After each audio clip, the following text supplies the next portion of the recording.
এই জন্য আমি একটা শান লিখছি, গুণের দুর্গন্ধ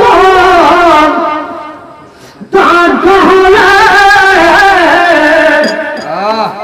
বাবে বাছা বড় দায় ভবে কে কত ভালো বুঝা যাইত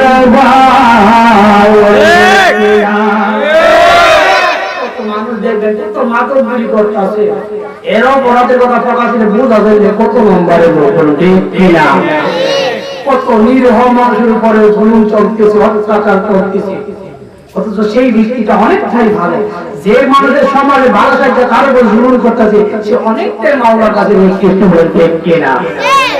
দুর্গন্ধ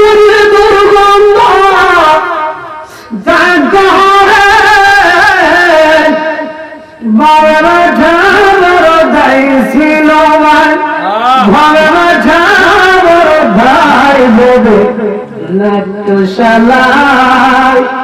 কে কত ভালো বোঝা যাইত আয়নার সামনে যাইরে মানুষ নিজের সৌন্দর্য দেখে দেবে এই প্রেমময়ী ববে। আমরা আয়নার সামনে যাই, মুখের সৌন্দর্যটা কোন সমস্যা আছে কিনা ঠিক কিনা বেরিয়ে, যদি আয়নার সামনে গেলে নিজের চরিত্রটা করতে যেত না, কি কি কাজ করে আইছো এদের আসলে আমি জায়গায় ব্যবহার করে আইছো, কার দিকে কিভাবে তাকায় আইছো রাস্তাঘাটে গিয়া, এই চরিত্রটা যদি আয়নার সামনে করতে যেত না তাহলে কেউ কি আয়নার সামনে যায় তো এই দাওয়াত দিলে কোন দিলে তোমার কাছে কোন আয়না আছে না, আয়না আছে নাও দিবে, আরে দাওয়াত দিতে পারো আয়না আয়না থাকলে যেই বাজু দোকানের মধ্যে আয়না থাকতো সেই দোকানে যাইত, কারণ গেলে কি চেহারাটা যেভাবে উঠে এইভাবে কিন্তু চরিত্রটা উঠতো না সে আল্লাহ শেষ আছে। তাহলে আয়নাওয়ালা বাড়িতে কেউ যাইত, এই কথাটাই দেখছি। আয়নার সামনে যাই রে মানুষ নিজের সৌন্দর্য দেখা যাবে এই প্রেমময়ী ববে। আয়নায় যদি চরিত্র দেখা যাইত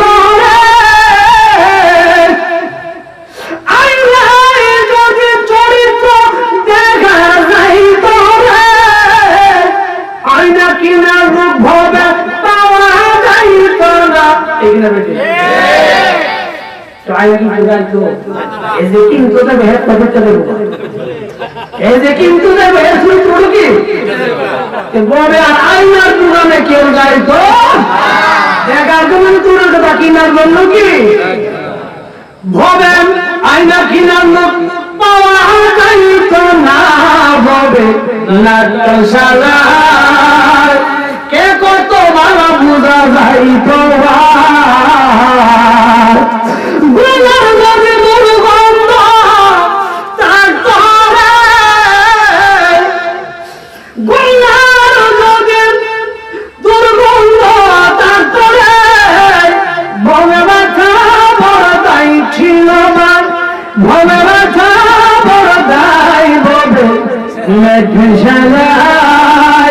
কে কত ভালো বোঝা যাইত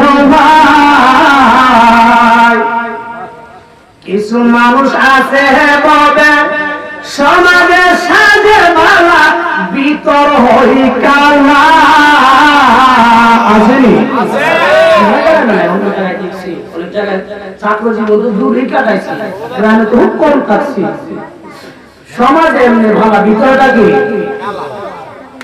যারা দুর্মুখী মুখ এবং অন্তর যার ঠিক নাই তার কোন কিছু ঠিক, সে আমরা আলেম হোক আর যত শিক্ষিত হোক যার মুখ এবং অন্তর ঠিক আছে একজন কৃষক হোক সেটাই আল্লাহর কাছে দাম আছে। সুবহানাল্লাহ।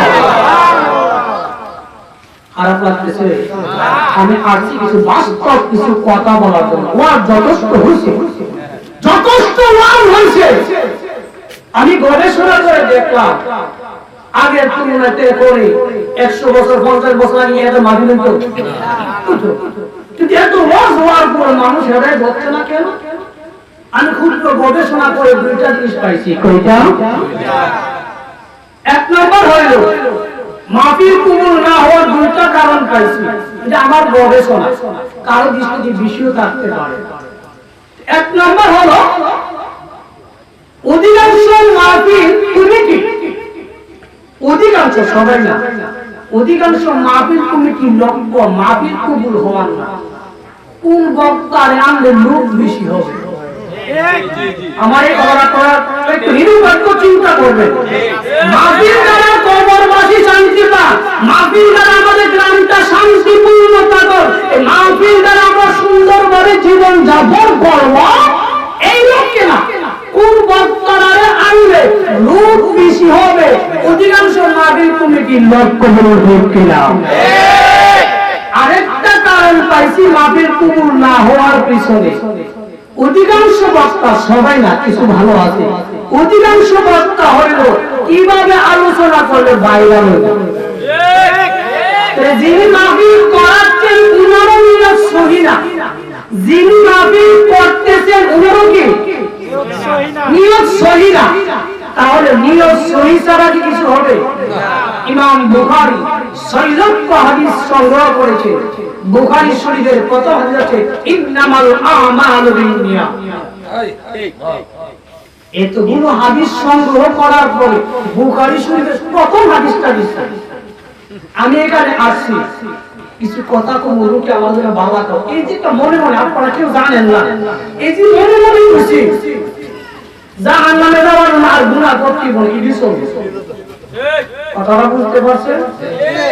নিয়তটা সহি হতে হবে, যার নিয়ত বেজাল আছে সব বেজাল। কথাটা বুঝাইতে পারছি? কিছু মানুষ আছে হ্যাঁ বাবা সমাজের সাথে মানবিত হরি কালা গুণের মনে দুর্গন্ধ থাকতো রে, ফলে ভবে কেউ পাইতো না বাবা ভবে নাট্য সারা কে কত ভালো বুঝা যাইতো না। গুণাগারী লজ্জিত হইত, সমাজে কলঙ্কিত হইত ভবের এই মাজার। যদি গুনার দুর্গন্ধ থাকতো মানুষ সমাজে কি হইতো? লজ্জিত হইতো না? সবাই লজ্জিত হইতো, সমাজে কলঙ্কিত হইতো। এই কথাটা বুঝাতে চেষ্টা করছি। গুনাগারী লজ্জিত হইত, সমাজে কলঙ্কিত হইত ভবের এই মাজার।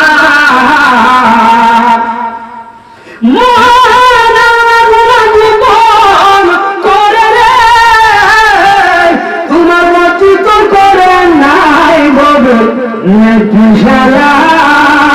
কে কত ভালো বুঝা যাইত। দুনিয়ার কোন মানুষ যদি আপনার আমার ঘুষটা গোপন রাখে, আপনি শুনেন, ওই লোকটার ঘৃণা করবেন না ভালোবাসবেন? ভালোবাসবেন না? আপনার দুষ্টা একজন বলতে গেছে, সে দুষ্টা গোপন রাখতেছে, কোন আসলে এ ধরনের করে না, দুষ্টা গোপন রাখতে চাইছে, আপনি শুনছেন করিমে আপনার দুষ্টা গোপন রাখতে চাইছে, এই কথাটা শুনে করিমের প্রতি ভালোবাসা বাড়বে না কমবে? কেন? একটু দুষ্টা গোপন করছে, চেষ্টা করছে। যে আল্লাহ আমার আপনার জীবনে অসংখ্য অগণিত অপরাধ, যিনি আমার আপনাকে গোপন রেখে সমাজে চলার সুযোগ দিচ্ছে, এখানেই শেষ নয়। আমার আল্লাহ আমার কাজ করো নাই, আমার কথা শুনো নাই, এরপরও চোখের দৃষ্টি শক্তি কেড়ে নিয়ে না। আমার কথা শুনো নাই, তোমার নাক দিয়ে শ্বাস নিতে এবং ছাড়তে এটা তোমাকে কেড়ে নেই না। তুমি আমার কথা শুনো না, কানের শ্রবণ শক্তি কেড়ে নেই না। আমার কথা শুনো না, এই জবান দিয়েছি আমি আল্লাহকে ডাকার জন্য, আমি আল্লাহকে না ডেকে তুমি অপ্রয়োজনীয় কথা বলো, এই জবান দিয়ে অশ্লীল কথা বলো, এরপরও আমি আল্লাহ তোমার জবান শক্তিটা কেড়ে নেই না। আমি আল্লাহ পা দিয়েছি একজন মানুষকে সহযোগিতা করার জন্য, তোমার রিজিকের সন্ধানের জন্য, আমি আল্লাহকে পাওয়ার জন্য, ভালো কোনো কাজে যাওয়ার জন্য তুমি যাও না, এরপরও পায়ের শক্তি কেড়ে নেই না, আমি আল্লাহ তোমাদেরকে কত ভালোবাসি একটিবার চিন্তা করে দেখুন। সুবহানাল্লাহ। এত ভালোবাসার পর যদি আল্লাহকে আমরা না ডাকতে পারি, এর চাইতে দুর্ভাগা আর কেউ আছে? এর চাইতে আর দুর্ভাগা কে নাই? এই আশিকি ভেবে বলে কারো দুর্গোপন করা রবের ওই সুন্নাত। দুর্গোপন করা কার সুন্নাত? আল্লাহ সুন্নাত রাখে না। মান সাকারা মুসলিমান সাকারাহুম ইয়াওমাল কিয়ামা।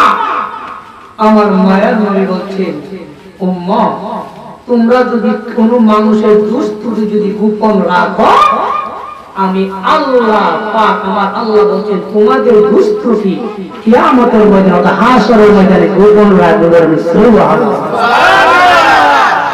আমার আপনার জীবনে তো অপরাধ আছে, আল্লাহ এমনের একটা অপরাধ গোপন রাখলাম, এটা তো ছিল হাসরের ময়দানে কেউ দুনিয়া তো গোপন রাখছো, পরকালে রাখো, এই নিয়ে তুমি কাজটা চালিয়ে যাও না, দেখবে আল্লাহ পাকের বন্ধু হয়ে যাবে। সুবহানাল্লাহ।